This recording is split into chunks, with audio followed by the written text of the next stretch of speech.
Hi, I'm Saumya, and I'll be talking about the Factories Amendment Bill 2014, which was introduced in Parliament in August this year.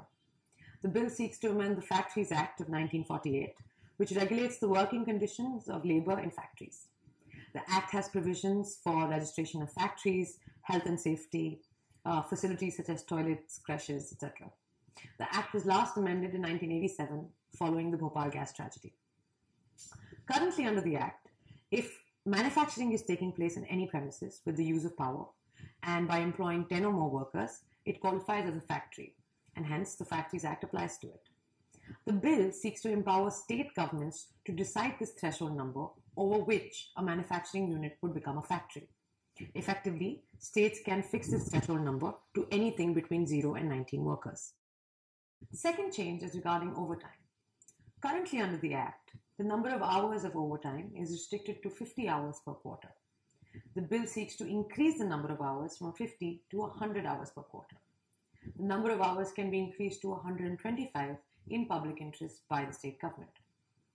The third proposed change is regarding women working at night.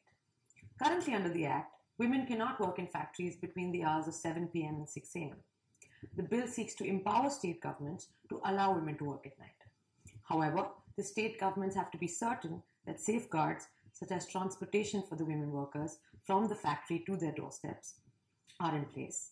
In addition, the state governments have to take the consent of stakeholders, such as women workers and representative organizations of workers. The next change is regarding penalties. Currently, the contravention of any provision of the Act by a factory can result in imprisonment of up to 2 years and a fine of up to 1 lakh rupees or both for the owner. For certain offences, the bill proposes to remove the provision of imprisonment and also allows for compounding of these offences. The fifth change is regarding hazardous substances. Currently, the occupier of factories involved in hazardous processes have to draw up an emergency plan and share this plan with the workers of the factory and the people living in the vicinity. The bill proposes that all factories involved in the manufacturing, storage, or handling of hazardous substances have to prepare an emergency plan if they are using the hazardous substance in a quantity equal to or above that prescribed by the central or state government. The next change is regarding health, safety, and welfare. The bill makes it mandatory for owners to provide protective equipment and protective clothing to their workers employed in hazardous work.